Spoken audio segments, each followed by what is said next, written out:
Welcome to the Live Inspired podcast with John O'Leary. John is the #1 national best-selling author of the book On Fire. He's a world-class inspirational speaker, and he's the host of the Live Inspired podcast. John interviews extraordinary individuals on their life story so that you can wake up from accidental living and more fully live your life story. Here's your host, John O'Leary.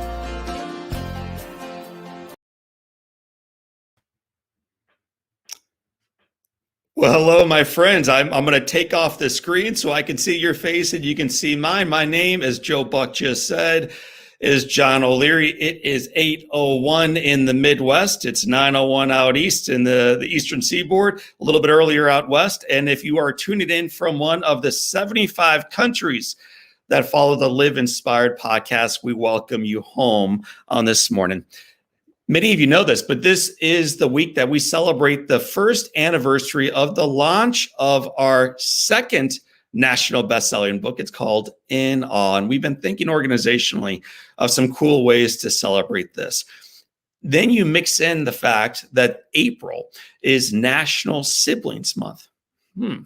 How could we possibly merge both of these things as part of the Live Inspired channel and the Live Inspired podcast? This was something we were racking our minds on recently. And as I looked up at the wall right behind the camera today, I see people like professional athletes, gold medalists, phenomenal artists, business owners, overcomers, mountain climbers, Brene Brown, Mel Robbins, Dave Ramsey, and 350 other amazing leaders. But did you know that the first ever Live Inspired podcast was with, not some artist, not some president, someone far more important, my mother.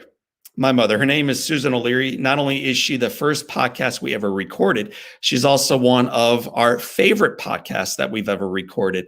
So to share not only birthday celebrations for In Awe, not only celebrating my wonderful mother, and not only celebrating National Siblings Month, but celebrating the truth that these are difficult days, but the foundation is firm.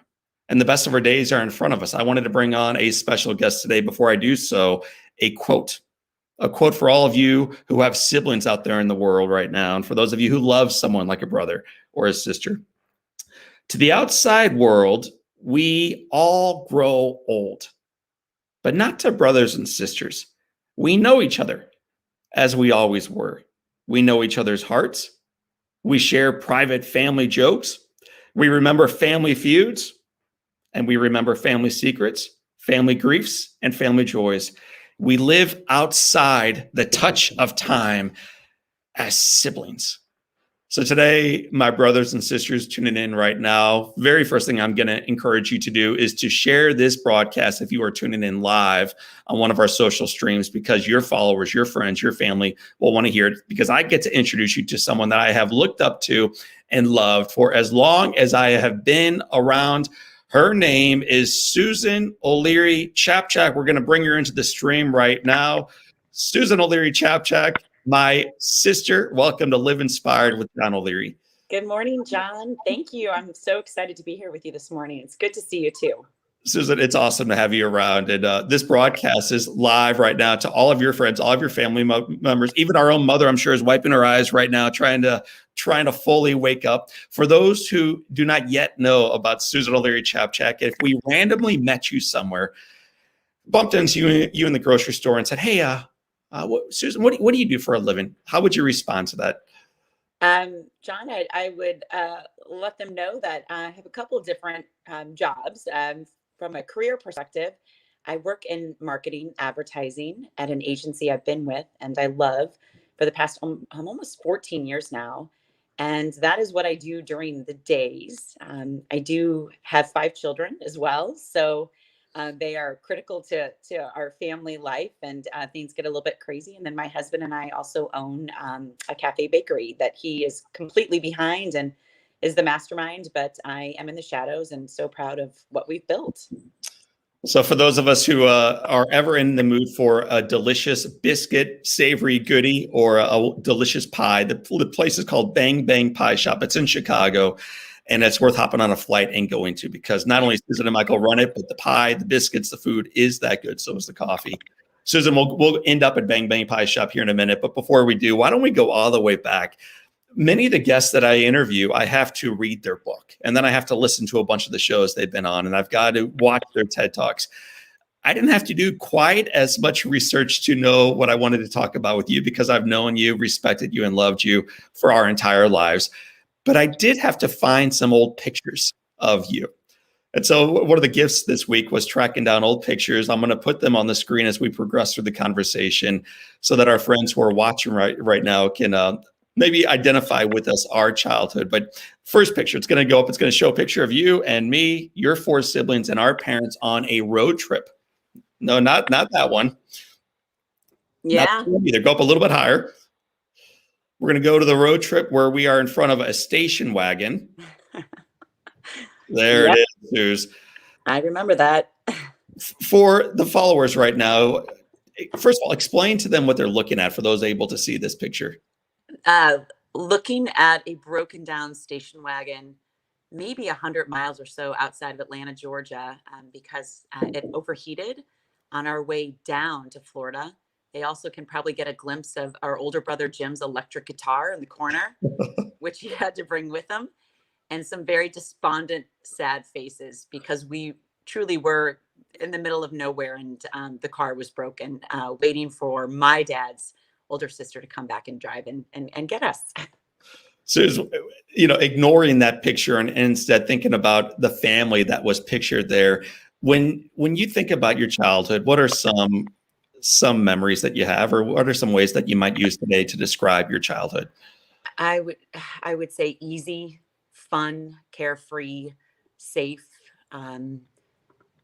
typical or normal, but not in a bad way. Just really a well-rounded and just easy existence. It was very smooth. It was very smooth. It was very easy. It was very blessed. And then our lives, not only mine, but our collective lives changed profoundly when you were just 8 years old. There's a story that I very seldom share with live audiences. And yet when I do, people come up to me and they share with me how permanently and radically they are changed and moved because of the generosity, the courage, and the love modeled by a little character within the story. And the story goes like this. John O'Leary at age 9. I'm going to show our listeners and our viewers a picture right now from January 17th, 1987. But he was involved in a mighty explosion that changed my life. It split a can of gasoline into and launched me 20 feet against the far side of the garage. Eventually, our brother Jim, who may be tuning in right now, was able to save my life. But I found myself that day outside the house. The smoke is billowing through the windows and the doors. The heat has chased your sister Amy, your brother Jim, John, and you out of that house. It's a scary situation, so scary that even our golden retriever Taffy is now outside. And yet little Susan, 8 years old, it's a Saturday morning, your mom and dad are gone, the house is on fire, and you go back into a burning house. Why did you go back into a burning house? Well, because kids, I guess, do dumb things, right? And because you so desperately needed to get cooled down. I remember seeing you and you looked good because the flames were off you. So I felt so good about that. But you were in so much pain and you wanted to be cooled down. You're being generous. I did not want to be cooled down. I wanted to be taken out. I was in so much pain and so despondent and so sad, not only about what happened to me, but what I did. And so at age 9, cool down, Susan's being sweet. I wasn't sure I wanted to live. And this little girl hearing me in the front yard with tears coming over my cheeks and now tears coming over her cheeks goes into a burning house. For the kids paying attention at 8:09 on a Thursday morning, Siblings Month, it's the last thing in the world you should do. She goes back into the kitchen, fills up a cup of water, comes back outside, throws it right into my face. And as if that is not enough, this brave little adorable, dark-haired, big-cheeked little girl goes back into the house a second time and then a third time, each time throwing cups of water into my face. I think it's one of the greatest examples of one of the commandments, which is to be prepared to lay down your life for someone else. Like that's one of the goals of our life, to love people to that degree that we are willing daily to lay down our lives for someone else. Susan, you did that on January 17th, and I knew that. What I did not really know until Mom and Dad and I started talking about our experience of the fire and of the burns and of the 5.5 months of recovery is how hard this was for you kids when I was in hospital. I had always assumed that I was the one that got burned. Poor me. I'm the victim. And then Mom and Dad and I started unpacking this in the years that followed the explosion. And we realized, wow, there were 5 other little ones affected by that explosion, 5 other little siblings who grew up without their parents around every day. Would you just talk about what it was like for you? Why don't we start with the day of the explosion, but then talk about some of the days that followed the explosion? Yeah, absolutely. And you know what the experts say, that very special, amazing days and very dark, hard days are imprinted on your mind. So January 17th is definitely on my mind. I actually remember the day perfectly from the minute I woke up, so probably an hour and a half before all of that went down, till when I went to bed at Grandma and Grandpa's that night. So it is probably a 10-hour day that I can remember most of what happened, which is kind of crazy because it was, over 30 years ago. But certainly the fire itself and that experience was shocking. It was very hard. Yet when you left, as a child, I was optimistic. I saw you get into the ambulance. I just kind of assumed, okay, this was a crazy accident. The house is in shambles, but John's going to be just fine. So the days and weeks to follow were always were stressful. You could sense that on Mom and Dad. I was much younger, so as far as those specific conversations, I just remembered being so worried about you and just so excited to get to see you in the hospital. But as tough as it was, and it was so hard. Our community, our parish, our love around us is probably outweighs some of those darker days. I remember loving being at Grandma and Grandpa's, and then the generous Donovans who opened up their home. I enjoyed being so close to school, playing in a creek Right. with all the kids that lived in that neighborhood. So there were very many bright moments that I do remember during all that hardness and challenge that, as a family we experienced. Certainly my highlight was getting to go see you. I think it was typically Sundays, just once a week, once you were even allowed visitors, which I looked forward to. Susan mentioned the name that I haven't heard in years, but it bears repeating, the Donovans. So frequently in life, we hear about these stories in our communities or beyond our communities of trial and challenge and tragedy. And we think to ourselves, like, well, geez, that's horrible, but what can we do? What can we even do for them? Susan, tell our listeners and our viewers today who the Donovans were and how they answered that question. What can we even do for the O'Learys? Yeah. A lovely couple that lived in our parish, St. Clement. And if I remember correctly, they often spent their winters out of the St. Louis area, down in Florida, perhaps.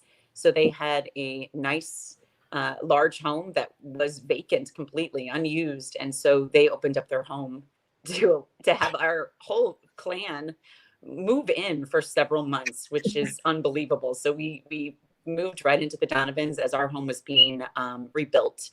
And that generosity won't ever be forgotten, certainly. Susan, it's just one small but mighty example of the generosity you received, my 4 other siblings received during that time, and that Mom and Dad were blessed with. 5.5 months in hospital. Eventually, this little boy and his family come home to a rebuilt house. We return to life as normal. And yet through the ebbs and flows of life, you and I have had our own little challenges going forward, including the fact that our father, one of our heroes of life, his name is J. Dennis O'Leary. We love him and we look up to him, has had his own challenges. I'm going to put a picture up of Dad right now. And he's holding a special little boy in the picture. You can tell our viewers who he's holding. But I want you to tell everybody, when you think of Dad, first, what is he dealing with today? And what does he instill in you in the manner in which he moves forward through that adversity? So Dad is holding my 4th child, Charlie, who is as much of a stinker as his face looks to be right there. So cute. I love that picture. And Dad is absolutely one of my heroes. He's been battling Parkinson's disease for well over 30 years, and has done it graciously and with so much humility and faith. He remains an example of my life. I tell my kids all the time how blessed I was to have a dad like that, to have a dad like that now in my life. But his humor and energy, love of basketball, love of so many things that he's instilled certainly in me and my sisters and you guys, John and Jim. But so blessed to have that man lead our family, certainly. Indeed. And I'm seeing these comments stream in from Amy O'Leary Ciapciak. Yeah, she's also one of the siblings. There's 6 of us. So be careful what you say about the O'Learys, because one of us might be in the room near you. So Amy is tuning in. Sister Catty, who I love from SSM, is tuning in among many, many, many other friends. So very cool to see the engagement in the community. So that's our dad. And he is a phenomenal example to us, phenomenal father. He's also got a pretty remarkable person in his life who is with him every step, and now today, every role along the way. So I'd like to put a picture up of our mother. Her name is Susan O'Leary. When you think of your mom, what do you think of first? Strength, for sure. I think she is the strongest person I know. Her faith, her ability to move in tough situations. I tell this to many of my friends that are struggling. And if they're just looking for additional advice, it's like, gosh, I got to plug you in with my mom. My mom can handle anything. She is the person you'd want by your side. She is just a rock and has been for our family, and certainly is at this hour in her life right now, and supporting Dad as he goes through this journey. Right. It's really well said. And most of the time people say, how's your dad? And right on. My dad deserves to be asked that question, and we deserve to be focused on him and loving him and supporting and praying for Dad. The reality that we are finally aware of is the caregiver deals with as much or possibly more than the one they are caring for. And Mom has done a phenomenal job loving 6 kids through the ups and downs of their life. Plenty of ups and plenty of downs for all of us. And now she's doing her finest work as my dad journeys forward 3 decades and now into Parkinson's disease. We learn a lot about how to show up and engage in life from those who raised us. So you and I have learned a lot from our mother and our father. She learned a lot from her father and her mother. So there's a beautiful picture I bumped into of you wearing a white dress, and you are confronted with, I think it's life-giving a person as I've ever met. And I've traveled 50 states and 24 countries. I've never met anybody like this woman up there. Susan, tell us her name, how you know her, and what she means to you. Yeah. How fabulous does she look? That is Catty Kilger. And Catty is our grandma. That is Mom's mother, and the most kind, generous, faith-filled woman. Probably the best grandma a child could ever even dream up. It's what you would literally write a show about. I mean, she just was loving and kind, and wanted to always make you feel special and make you feel as if there was no place she'd rather be in the world than with you at that moment. And I think that's a gift, to make people feel that way and that accepted and special. So I know you do, John. I miss her so much. She's been gone exactly a year, but in a certainly much better place. And she made it almost 99 years, which is incredible. So love her. I do too. And Susan, I got to let you know, for those who are tuning in, it is National Sibling Month. So if you have any questions for one of my siblings, I have 5 that I adore. This one pictured in front of you, and you're listening to her voice right now, is Susan O'Leary Ciapciak. Please feel free to ask the questions of her or me. I want to pivot now from our grandmother, who we lost just about exactly a year ago, to someone who you have not lost because you are waking up next to him every day. His name is Michael Ciapciak. He was one of my best friends in college, and subsequently, he's also the owner of Bang Bang Pie Shop, pictured up there behind him. Susan, when you look at that picture and you think of that guy, what do you think of first? Well, I love that picture. It's so cute. I'm so proud of what Michael's built up here and beyond. But I think the importance of of the Bang Bang brand and presence in our neighborhood, in our community. We live in the Logan Square neighborhood in Chicago. Has been just amazing to watch. Opened now 9 years ago, but Michael's built it. It's his brainchild. He is so creative and so passionate about the hospitality space, and I think he brings that love of making others feel loved and welcomed into the business. And you see that through him, but you see it through those that work there. I mean, it is very gracious, kind, welcoming place. And I love hearing that feedback from people like, oh, the food was great, but man, people were so nice. And you want to make sure that, that permeates through every aspect. And that's all because of Michael. So I'm super proud of what he's done. Suze, my favorite item on Michael Ciapciak's menu outside of his hospitality and love is the strawberry rhubarb pie. I could sit and eat pie after pie that man has brewed up from Bang Bang Pie Shop. What is your favorite item on the menu? John, I'm typically pretty basic. I love the biscuits. I think Michael nailed it. I was pregnant with Will when he was going through so many different recipes all the time. We had biscuits like every night for maybe 9 months. I don't know. But I think the biscuit there is outstanding. They do have a strawberry funfetti pie right now, which is it's like your childhood. You're biting into what it was like and the best moment when you were 6 years old. It's just delicious. So maybe that, and then keeping it basic with the biscuit. Hey, Suze, one of the questions we hear most frequently through our coaching and consulting is how are we possibly supposed to manage leading forward professionally in the virtual world where so many of us are right now while remaining married or while trying to navigate life as a single person? And in particular, for those of us who are managing aging parents or little children.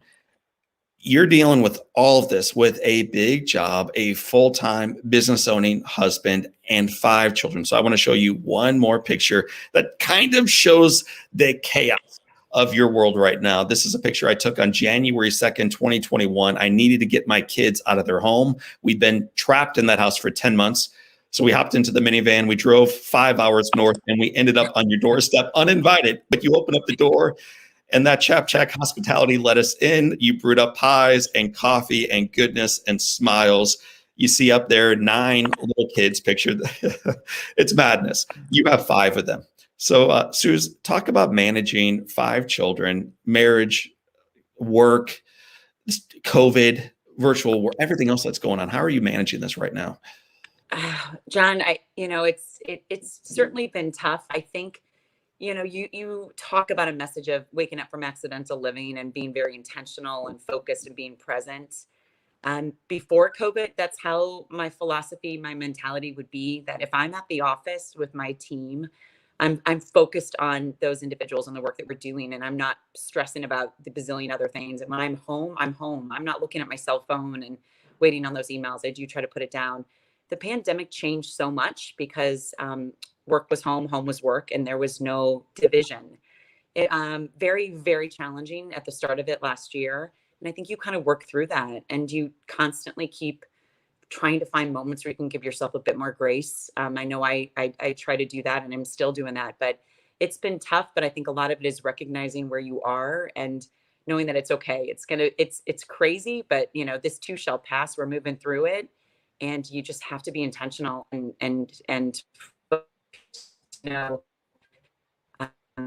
you can do what you do, and you got to have your priorities. And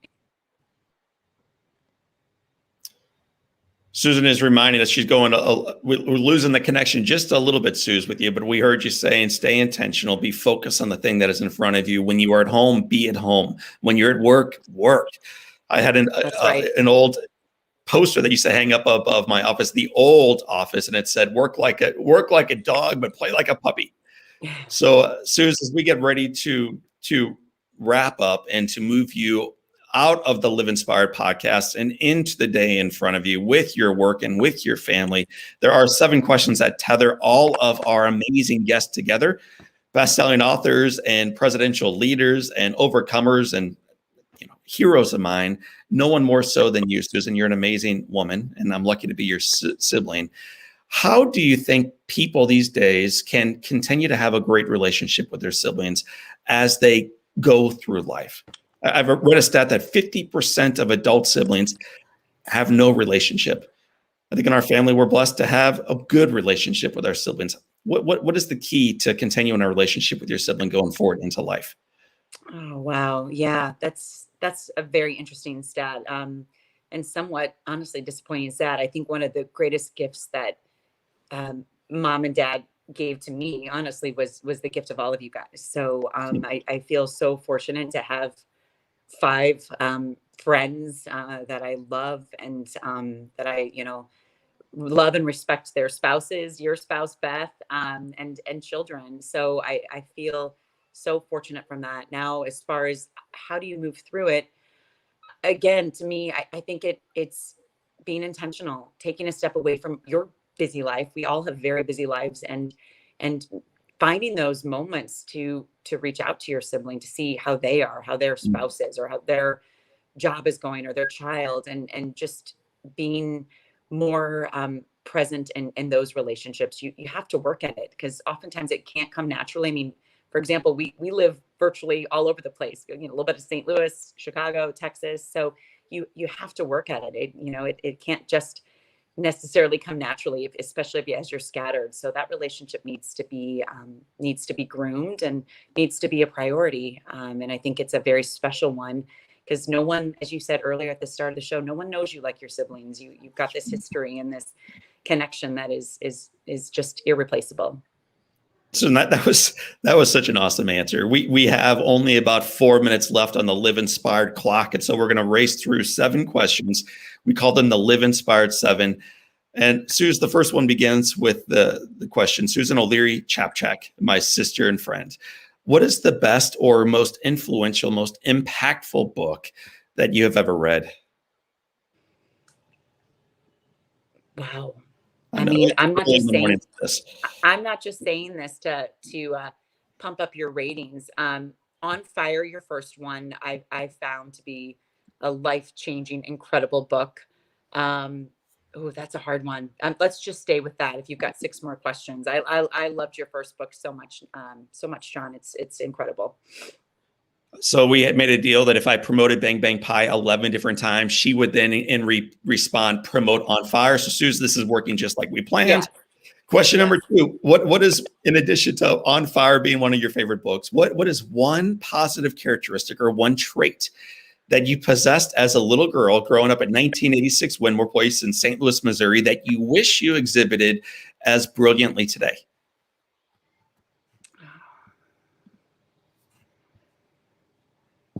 I would say we talked about earlier about how I would describe my childhood, carefree, that far more carefree, relaxed mentality. I wouldn't say I'm as carefree and laid back as I'd like. There's just a lot going on. So taking me back to some of those carefree, characteristics and pull that into today, I think would be pretty amazing. The third question is asked because of Susan. And I know many of our listeners have listened to 350 episodes, but they may not know where question 3 came from. It came from a little girl who went into a burning house for water. So question number 3 for Susan O'Leary Ciapciak is, Susan, if your house caught fire and your 5 little babies are out safely and Michael is out safely, and you have an opportunity to run back in and grab one item, one physical item that really matters to you, what would you grab? Ooh, my children are out. Everyone is safe. John, these questions, you would think I would have prepared a little bit for these. These are good ones. There's so many different things. We've got one box, which is super handy with all our important documents. Because I'm an organized person and I have 5 children and a business and I work, I'd probably grab that box of really important documents of birth certificates and passports and everything, just so we're prepared, because nothing else really matters when the people you love, I guess, are out. So, I'd probably grab that. Susan's ready to travel. Let it burn. She's at O'Hare taking off for the next destination. Susan, question number 4. If you could sit on a bench on a gorgeous day and have a long conversation with anybody, living or dead, who do you want to be seated next to? Today, right now, I'd love to go sit down and talk to Grandma. She's been gone a year. she, her mind started failing her a little bit before that, I'd love to sit down and have a nice conversation with grandma, maybe over with a glass of Chardonnay in my hand and hers. As long as the Chardonnay was cheap, grandma would join you for it. That's the way she liked to roll. What's the best advice grandma, grandpa, or anybody else ever gave you? I think to remain faith-filled, to, knowing that things will move past this. And I think that's probably bespoke of their generation, right? Let's keep moving. So just, to keep the faith and keep going forward. What advice would you give your 20-year-old self? So Susan, there are only 2 questions left. The second to last is, what advice would you whisper into your ear if you could give her some advice at age 20? Age 20 is, I would change almost nothing. I'd say enjoy your 20s, have fun, travel, convince your brother to go to Europe with you. When he tries to bail on you, get him to join you over there for a little while. But, life moves so quickly, and, just to enjoy the journey. Susan O'Leary Ciapciak, it has been said that all great people can have their lives summed up in one sentence. My sister, how would you like your sentence to read? My sentence would probably read something like, enjoying life for all the gifts that it possesses and it presents itself, and finding the good in every situation. And that's really how I try to move through each day, is enjoy the day ahead, and even with a lot of craziness, find that goodness that is out there. So that would probably be my mantra.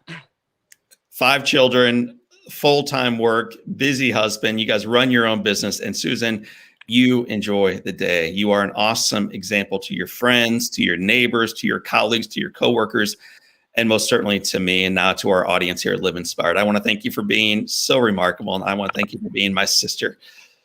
John, thank you for having me. I appreciate it. Reflection that I get to be the first sibling on this podcast. I'm honored, and won't read between the lines on this, but thank you so much for including me today. You're welcome. My friends, that is Susan O'Leary. She's running off now into a work meeting. I begged her to join us on this call today. She is as remarkable as she sounded during that conversation. Listen, this is National Sibling Month. And many of us are in places right now where our relationships with our siblings are just perfect. They're just perfect. And yet what we know to be true, the stats and the science bear this out, that many of us right now have not reached out to a sibling in a long time. It's been a lot longer than maybe it could be. So today, rather than just hearing that beautiful voice from a remarkable human being named Susan O'Leary Ciapciak, rather than just thinking about that, those bang bang pies that might be served up in Chicago sometime soon, I'd like you to think about one thing you can do to reach out to a sibling, a family member, or a dear friend that it has just been too long since you've spoken to, since you've shared the words. Thank you for being who you are. And please know that I respect you, I look up to you, and I love you. Maybe today's the day you do that. My friends, I want to thank you for tuning in for a very special edition of the Live Inspired podcast. I want you to also know that the foundation is firm, the headwind is real, but the best days even still remain in front of us. As we celebrate not only siblings today, but the birthday coming up next week of In Awe. I want to remind you to stay on fire, live in awe, and stay bold and live it inspired. So for this time, and until next time, my name is John O'Leary, and this is your day, friends, family, Facebook followers, and leaders. Choose to live inspired.